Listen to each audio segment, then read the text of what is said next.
गद्य subject Hindi chapter 11 एक यात्रा है अभी, उसमें आगे बढ़ेंगे। तो अंत में हमने देखा कि मोहन उस लड़की से शादी कर लेता है और बाद में जैसे उनके भैया भाभी को पता चलता है तो उन्हें घर से निकाल देते हैं और उनकी शादी न की, इसलिए वो नाराज़ भी हो जाते हैं। और दूसरी ओर कि जिससे वो शादी करता है मोहन, वह लड़की किसी और जाति की भी है, इसलिए ज़्यादा नाराज़ हो जाते हैं। अब तो तुम लोग ग्वालियर आ गए? हाँ बाबूजी, आगरा में हमारा निभा होना कठिन था। पराए शहर में भले ही कितने ही अपनापन न हो, परंतु यह अपनापन परायापन उस अपनेपन से अच्छा है न जो दिन रात आपत्तिकर व्यवहार बनकर भी तन मन में उद्वेग करता रहता है। तो वह कहने लगा कि हाँ, आगरा में तो हमारा जीवन अब कष्टकार होने लगा था, हम जीवन जीना मुश्किल हो रहा था, इसलिए हम आगरा आ गए। और यहाँ पे कोई अपना नहीं है, फिर भी सब पराये होते भी अपनापन सा लगने लगता है। और जो दिन रात में जितने भी व्यक्ति मिलते हैं उसे हम अपना मानकर अपने मन को शांत कर देते हैं। हाँ, यह सही कह रहे हो। तो कोई नौकरी तो रखी नहीं थी, बस ऑटो का दामन थाम लिया और उसके सहारे चल रहा हूँ। वास्तव में तुम बहुत बड़े हो मोहन। बड़े बड़े लोग तो नारी हित में बड़े बड़े लेक्चर देते हैं, लेख कविताएं लिखते हैं, किंतु अपने व्यवहार में कभी नहीं उतारते। लेकिन तुमने तो बहुत सहज भाव से एक लड़की को दुर्दशाग्रस्त होने से बचा लिया और अपने जीवन के साथ उसे सम्मानपूर्वक लगा लिया है। तो कि यहाँ पे तो कोई नौकरी थी नहीं, बस इसलिए मैंने ऑटो का साथ ले लिया और इसी के सहारे अब चल रहा हूँ।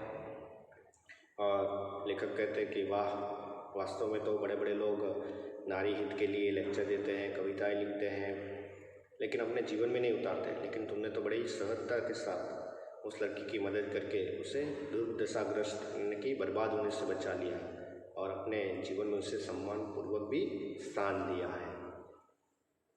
बाबूजी, इस कार्य से मुझे भी बहुत संतोष मिला। मैंने तो एक बार उसका उद्धार किया, किंतु वह तो प्रायः मुझे संकट से उबारती है। कि बाबूजी, इस कार्य से मुझे बहुत ही आनंद मिला, लेकिन यह कार्य करने के लिए मुझे एक बार मैंने उद्धार किया, लेकिन वो तो प्रायः हर दिन मुझे संकट मुसीबतों से उबारती है। मोहन की यह कहानी हम पर छा गई और हमारे मन में कितना बड़ा हो गया कि मोहन की ये जो घटना है वास्तविक, वो उनके जीवन को बहुत ही एक प्रकार से इंस्पिरेशन देने लगे और मोहन अपने आप में बड़ा हो गया। अब दूसरे दिन गाड़ी का समय हो रहा था, मोहन हमें लेकर स्टेशन आ गया। उससे मैं 500 रुपये नोट देने लगा। वो बोला, रहने दीजिए बाबूजी, के गाड़ी आ गई थी, वो जाने वाले थे और स्टेशन मोहन ले आया। तो लेखक ने उसे जो उसकी किराया है वो दिया, तो वो कहने लगा कि नहीं चाहिए।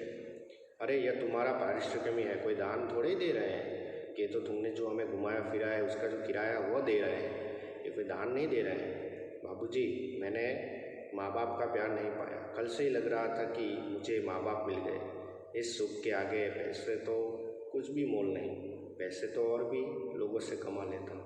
तो यहाँ पे मोहन का जो एक प्यार है लेखक और उनकी पत्नी के बीच, वो कहता है कि कल से ही मुझे माँ बाप मिल गए ऐसा लग रहा है, और पैसों के आगे जो माता पिता का सुख है वो पैसों के आगे कुछ भी नहीं है। तो पैसे तो और किसी के साथ भी कमाऊंगा। यह भी एक जीवन की वास्तविकता है। ये व्यक्ति जन्म से लेकर मृत्यु तक पैसों के लिए भागता रहता है, लेकिन जो अपने निकट माता पिता है उसकी देख रेख नहीं करता। तो वो जीवन में कई बार हम भूल कर बैठते हैं कि सच्चा धन दौलत वो माता पिता है, और माता पिता के लिए उनके बच्चे होते हैं। पैसे तो कभी भी कमा सकते हैं, लेकिन यह तो बहुत है, इतना लूँगा तो आपका शोषण हो जाएगा। यह कहकर 500 का नोट लेकर 300 वापस करने लगा। कि लेखक ने कहा कि बेटा, लेकिन मेरी तो सोचो, मैं तुम्हारा शोषण कैसे कर सकता हूँ। तभी मोहन ने कहा कि ये तो बहुत है, अगर इतना लूँगा तो आपका शोषण हो जाएगा। इसलिए वो 500 का नोट लेकर 300 रुपये वापस करने लगा। तभी बोला, मुझे इतना पराया ना कीजिए बाबूजी। हाँ, जब भी ग्वालियर आएगा मुझे बुला लीजिएगा, मेरा फ़ोन नंबर तो आपके पास है ना। तो उसने कहा कि मुझे इतना पराया मत करना, जब भी आप यहाँ पे आए मुझे फ़ोन करना, मेरा फ़ोन नंबर आपके पास है ना, तो मुझे बुला लेना। लेकिन मेरी एक शर्त है। वह क्या बाबूजी? ये 500 रुपये चुपचाप लेने ही पड़ेंगे। तो लेखक ने कहा कि मेरी एक शर्त है, ये 500 रुपये तुम्हें लेना ही पड़ेगा। उसने 300 रुपये अपनी जेब में रख लिए, जैसे कह रहा हो यह कैसी शर्त रख दी है बाबूजी आपने, कि वो मन तो नहीं कर रहा लेकिन वो लेखक की बात मान जाता है। कुछ क्षण के बाद बोला, बाबूजी आपका फ़ोन नंबर तो मेरे फ़ोन पर आ ही गया है, कभी कभी फ़ोन करता रहूँगा क्या? कि आपका नंबर तो मेरे फ़ोन पे आ ही गया है, जब कभी मुझे आपकी याद आए तो मैं आपको फ़ोन कर लिया करूँगा। तो लेखक ने कहा, हाँ हाँ भाई, शौक़ से, मुझे अच्छा लगेगा, कोई बात नहीं, अच्छा लगेगा मुझे। फिर मोहन कहता है, लेकिन आपका नाम तो मैंने पूछा ही नहीं। तो पूरी जो कहानी है कहाँ से चल रही है, तब तक लेखक ने मोहन का नाम पूछ लिया, लेकिन जो मोहन है उसने लेखक और उनकी पत्नी का नाम पूछा ही नहीं। अब वो बताते हैं कि मैं हूँ सत्यकेतु और मेरी पत्नी कामना। तो स्टूडेंट, ये प्रश्न कई बार पूछा जाता है, आपको ध्यान में रखना होगा। लेखक और उनकी पत्नी का नाम क्या है? तो लेखक का नाम है सत्यकेतु और उनकी पत्नी का नाम है कामना। और जब हम सेशन के अंदर जाने लगे तब वह आँखों में न जाने कितना अपनापन लिए हमें निहारता रहा।